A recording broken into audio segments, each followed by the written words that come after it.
Yeah, so welcome to another episode of In the Huddle. I'm Robert Cain, owner of Automation Invasion. I run marketing services for the home service business, so lawn care, landscape, tree care. So Jason Nunemacher is here as well. He's actually helped to build four tree care companies here in Arizona to the sum of over $28 million in revenue annually. And we're here to talk to you about something that's probably on everybody's mind, and that's how do we keep busy through the fall and winter seasons. We know that particularly in the green industry, depending on where you live in this country, times can slow down quite a bit, and it can be difficult to find the opportunities that are out there. So how do we keep busy during this time of year? Obviously, we're heading into fall cleanup. There's a lot of companies out there that are starting their cleanup marketing and scheduling, making sure that they're getting clients on schedule, making them aware that there's going to be additional hours that are needed while they're out there on the property. And then December, January, things get colder, trees go dormant, and we've got to figure out how we can continue to drive revenue for the company without having to cut payroll, cut people off staff, and at the end of the day, hit our revenue and profit targets for the year. So, Jason, I'll shift it over to you.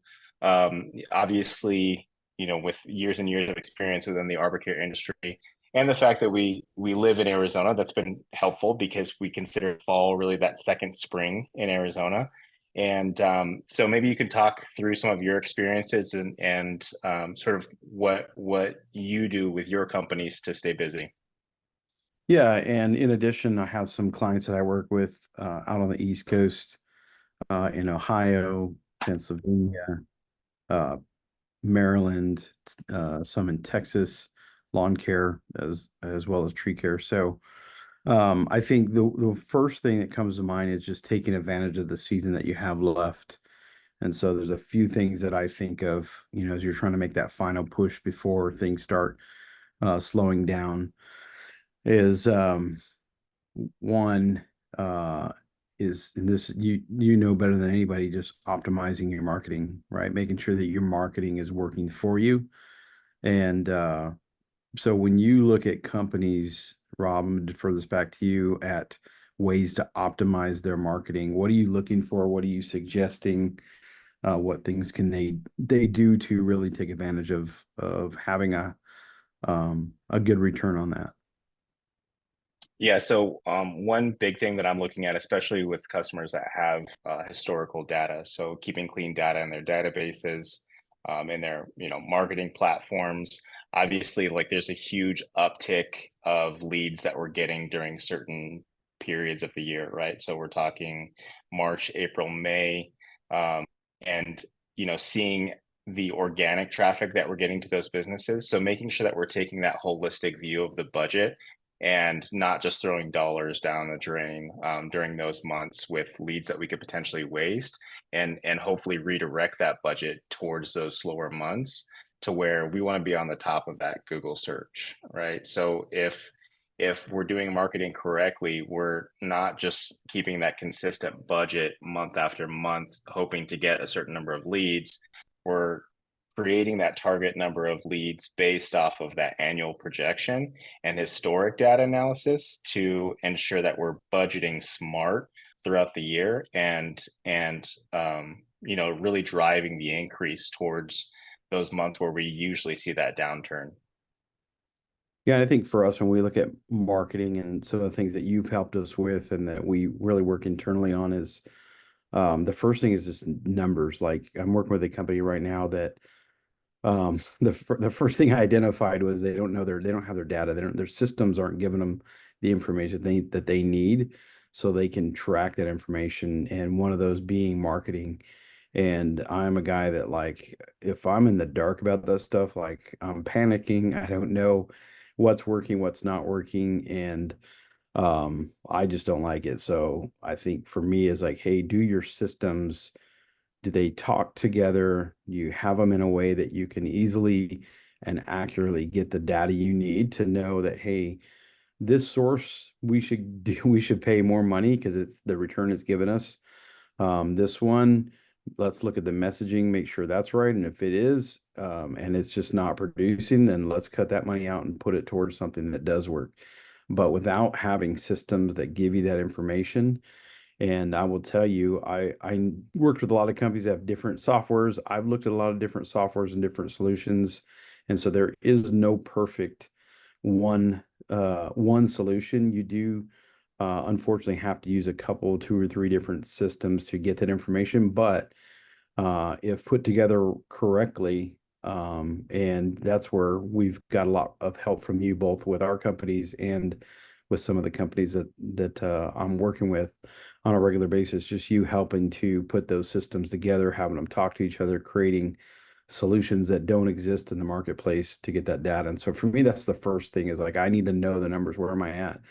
Otherwise, there's no way to optimize it, right? I'm just throwing mud at the wall and I'm not sure. And marketing is a little bit of throwing the mud at the wall, but you should be able to at least look and see, hey, which ones are performing in what way, so you know what to cut out, what to do more of, and maybe what to start doing. Is that kind of what you found as well working with Yeah. companies? Yeah, 100%. And I think in that vein of allocating your budget to one, marketing resource over another, like there can be some trepidation behind getting rid of the things that you think might be working, but the data showing that they're not working. And if you're smart about how you are allocating your budget and really maximizing, with those marketing campaigns that are bringing you a return on investment, then it's that's a huge huge decision that a lot of companies need the data to be able to make, but also need to consistently take a look at and make sure that they are getting that ROI from where they're spending their marketing dollars. Yeah, and then the second thing for me, once we have the data and we can look at the numbers, and if I have some that look like they're underperforming, or even if I don't have the data, I just know that they're underperforming. The first thing I'm gonna look at is not just it's a bad source. I'm gonna look at what is our messaging, right? And so what are we saying that's getting their attention? A lot of times we like to talk about the things we know or that we do, and that's not really what interests the potential prospect. So we talk about, how good we are at doing our thing, whether it's mowing lawns or trimming trees or whatever that thing is. Well, you're going to get more attention with, catchy headlines and subject lines, right? That talks to a problem or an opportunity for people, because you really only have a quick, second to grab their attention to where, hey, you know what, I want to read that.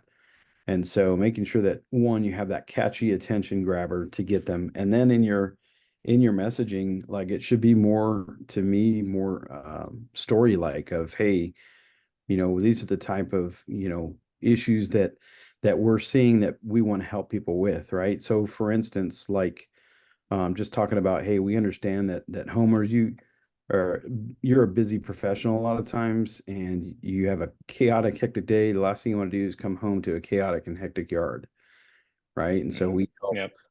yeah, so we help homeowners take care of their yard so they can come home, relax, entertain, or create memories with their family. So you're telling it in a story version, and you're doing less of bullet pointing all your things that you do. Like they already know that that's by your company name, but when you start showing, hey, that's the end result that we give clients, they lean a little bit more, and to me, you have a better opportunity to get their attention.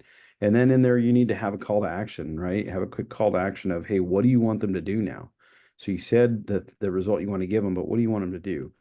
And make it simple. Like to me, I think two call to actions at the most. One is a direct call to action where, hey, book a free estimate, or, get an estimate or whatever that is. And then the second one, I like to do a indirect call to action, which you can collect their lead information of getting a lead magnet, right? Get something that maybe for the do-it-yourselfers. That's a great way to filter people out that would do it themselves anyway. The people that don't want to do it themselves, they're not going to, but they'll probably download that. And it's a way to capture their information, even if you put that message out there and they're like, I'm not ready or whatever. Now you've captured that and you just start a campaign to nurture that and follow up on that lead. So Yeah. Yeah. I think, and the lawn care, the green industry, like you got a lot of great content out there to be able to answer those questions that people are looking for, right? And I think continuing to generate that content, whether it be through blogging, through video messaging, through through social media or through YouTube, answering those questions for the common problems that you're seeing out in people's yards is huge.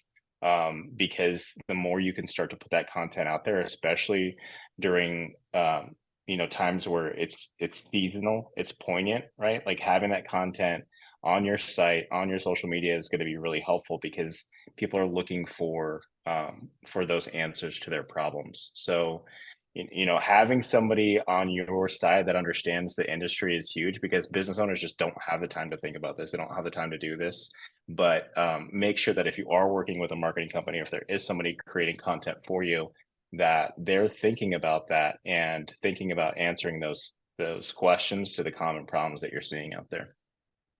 yeah, and just to give you another example, so we have what's called monsoon storms here in the summertime, late summer usually. And one of the things, we see from everybody, whether it's roofing companies, all different types of companies, that even tree companies, they'll put in their subject line, prepare for monsoon, right? Where for us, it was like, hey, three things that monsoon's going to expose about your trees. Hmm. And so that's when I'm talking about something catchy, Hmm. right? You can write a little blip in your email and then have a download, right? That here's the things that you need here.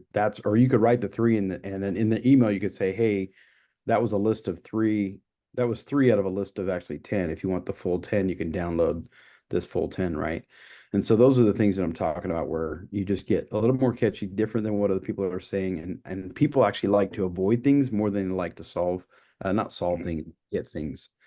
And Right. so when you say it that way, it's like, oh, let me see what I'm doing wrong, And so those are great ways to get their attention and grab that, whether you're doing it on a post or you're doing an email subject line, whatever you're doing. So What are your thoughts on, we have a lot of companies, like I said, that are kind of very seasonal and, their client base just seems to kind of hibernate, during the wintertime because they're not doing a lot of yard care. Like what are your thoughts on expanding your services throughout those months? Or, I mean, what have you found to be helpful for those green companies that need to keep busy and want to see like, a 50% or 75% revenue lift over the prior year's month?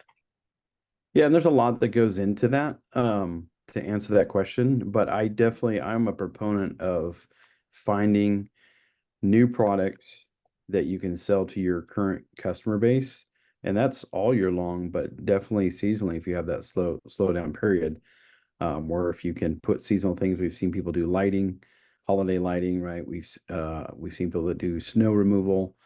Um, but the thing is you got to what I see many entrepreneurs do is they're what I know from Colby as a quick start, right? And they just go do something really fast and they don't really think it through, plan it out, figure out what the ROI might be, how we actually going to execute it. And then so when it doesn't work, they think, oh, it's a bad idea, right? And then I've seen other people who are not quick starts, the opposite of that never do anything because they overthink it, right? And so I think, man, if you have a team or if you have somebody you can bounce those things off of, hey, here's an idea I have, help me think it through, poke holes in it, help me think of how it could be possible. And you come to good solutions through conversation on what could be those right things to add. The first thing you're looking for is things that are profitable and that people want. Like that's the first two criteria is to think about what will people buy and what is profitable and easy to do as well. I would say three. Is there a market demand for it? Is it profitable and is it fairly easy to do? And so start with those, and maybe you have a brainstorming session with you or somebody else of just make that list of what are all the things that we could do, and then just rank, profitability from a 1 to 10, ease of doing it 1 to 10, and market demand 1 to 10. And then you'll start identifying, okay, let's add this to our arsenal of things that we offer. The other thing is that doesn't get thought through is like I've talked to some people in the past about a company, obviously on the East Coast or wherever, that they have snow and they're doing stone removal, and they were doing it, but they hated it because he was the guy that had to take those calls middle of the night, get Mhm. up. But the profit they made at the end of the season was, man, if I'm not mistaken, it was like $300,000 or $400,000. Like, it was ridiculous. Mhm. But he just hated it. And he was in the same conversation earlier. He had been talking about how hard it was to find an operations manager, right? And when I asked him, what he was paying him, it was, market wage. I'm like, well, you have $400,000 of profit. What if you overpaid? And I don't really like the word overpaid, because I don't look what the market pays. I look at what's the problem I'm solving, what's it worth to solve it, and what's it cost me to not solve it. And so my suggestion to them was like, man, you could pay that guy's wages just with snow season, make him run the snow season, and you get him for the rest of the year as well. And you can get the best of the best with the amount of money that you're able to pay him from keeping that service on. So those are the things where I said it takes a little bit more, discussion on some things, and just thinking through what is the ROI and how can we do it different than I'm thinking in my mind. Because a lot of times we think it has to be done a certain way. A book I read a couple, 2 or 3 years ago was Who Not How. Like, if you haven't read that book, it's a great book of understanding you don't have to be the who, right? You don't have to be the Mhm. one that executes everything. You can figure out, hey, I can get this done with somebody else, and I can get things done faster outsourcing it. So those are some of the things that I think about when how do we make up for those seasonal things. The other thing is, are there like for us, at least in the tree business, you know, when trees are dormant is actually a good time to prune. And so if you can stack up work in the winter through maybe commercial contracts, it would be the number one way I'd try to do that. But then also in your busy season, when you're booked out anyway, maybe offering some kind of, um, you know, better pricing to do something in the winter that would make more sense to do that particular thing in the winter anyway with that species or whatever. And you start backlogging that work. So in the future, like you remember back in the day, we got to the point where winters weren't, as slow as they had used to be. Like we were really not sending a whole lot of guys home at all, Yeah. except for maybe the week of, Christmas. But Yeah. Yeah. No, I think that's a huge one. And there are a lot of smaller landscape companies that aren't, necessarily climbing huge trees. But, when you do have like those like decorative trees on property, citrus trees, like that's, always good to prune when they're dormant if it's not too cold, obviously, like going to depend on the species and ensuring that you're not going to kill that tree during the wintertime. But yeah, that's a huge area of opportunity that I see as well. yeah, and One thing, just piggybacking off of what you said before with hiring, I think that's actually been a topic of discussion for a couple of clients that I'm working with right now, and I think ensuring that because you have a lot of these companies that are taking the fall, taking the winter to kind of reassess what that next year is going to look like. How am I going to prepare to grow? How are we going to scale? Obviously, if we're profitable this year, we can pump some money into marketing, but are we going to be able to fulfill that work? And do I have people in place that are going to be able to help me get there, as opposed to me just taking on more stress? But I think you hit the nail on the head when you were talking about seeing that person as an investment and as a problem that you're trying to solve, and hiring with that in mind. Because in this day and age, and in this industry, like, you have to have a pretty enticing offer out there in order to find the type of quality people that you need for those key positions that are going to free you up. And remember that that's exactly what that hire is for. It's to take something off of your plate that right now only you can do, but you're trying to find that right person that's skilled or experienced enough to be able to take that thing off of you, so you can get to that higher revenue number that you're looking for the next year. Yeah, and another example, again, a tree company that I'm working with, they just recently they're trying to bolster up their sales team, and this guy applied from California, is moving back. He's worked at a couple companies that were pretty massive. One was doing over 40 million. Another one was I think in the 100 million. And so you're talking about, someone who's done big things and spoke really well. And he had talked to 7 other companies um, as he's trying to find the right fit for him, and having a vision that we could walk through to show him who we are, where we're going, what we're all about, what our niche is, what our core values are. Um, Knowing our target market, our target audience, and how we're trying to fulfill that and be able to tell that in a story to him. He was blown away and was like, man, he goes, you guys, and we didn't offer him a ton of money. Like that guy could have demanded well over 100 grand, and we're under 100 grand. And not that we're being cheap, but at the same time, he would be a sales guy, so he's going to have the ability to make, his own ticket because they pay commission. But giving them that salary for the first 6 months, to come in, get to know us, build a pipeline, you know what I mean? For him to like, that was what sold him, is that hearing our story, knowing that we have our act together, knowing that we know that we're going somewhere, we have a plan to get there, and just very organized, that really hit home with him. And so you can find really quality people, and it's not always about the money, right? But if they can see that there's opportunity with a company that is growing, knows how they're growing, knows how they're going to get there, it makes a huge advantage.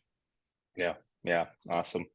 On the note of sales, like, is there anything that these companies can be doing differently from like a sales perspective, like outside of that vein of marketing? What should I be thinking as like a salesperson working with a green company heading into fall and winter?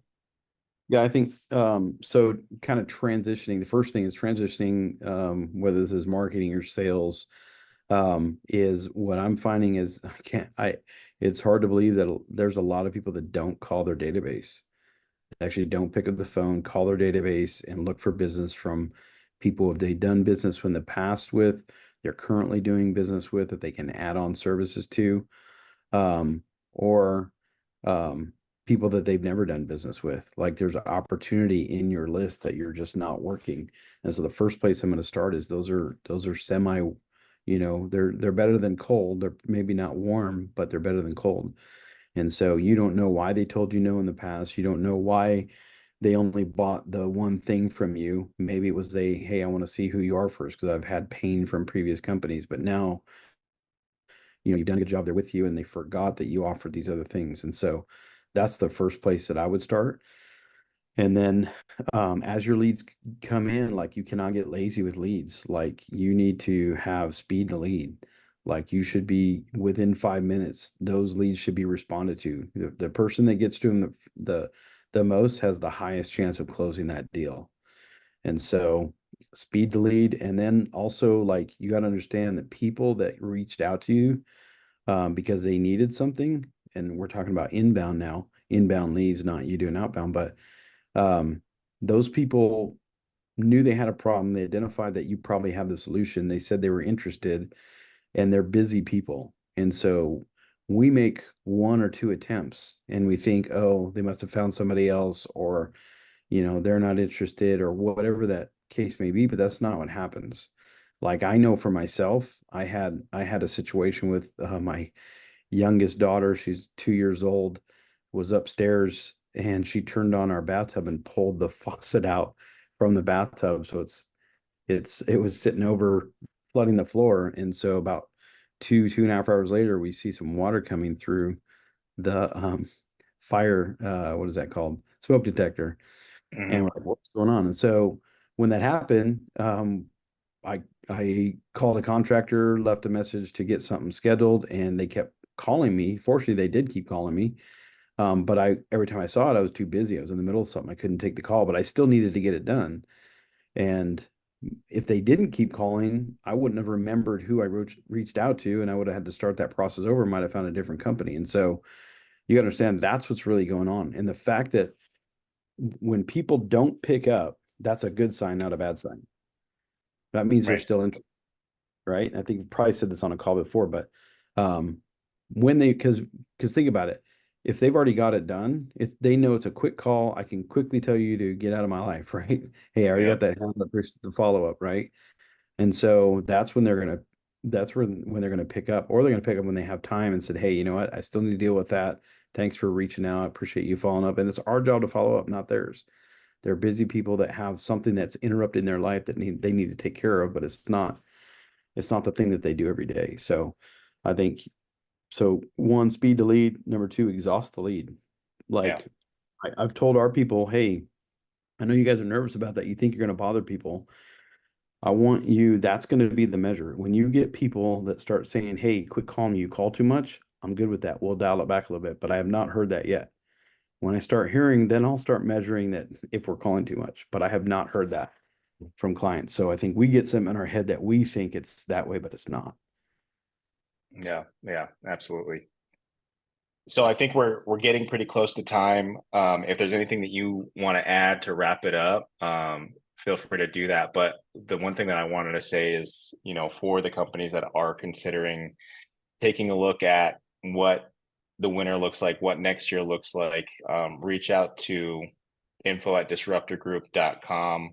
Jason, myself, will get back to you. But let's talk about, what your goals look like for the next year. And we could tackle some problems on that call if you want to just schedule 15, 30 minutes. We're actually going to include a form link here in the caption of this video. So you can click on that, submit it if you have questions, and we can get back to you and talk to you about some of the challenges you're facing in your business. Yeah, 100%. Enjoyed the time. It always goes by so quick. Yeah, absolutely. All right. Thanks, everybody. Appreciate it. All right, see ya.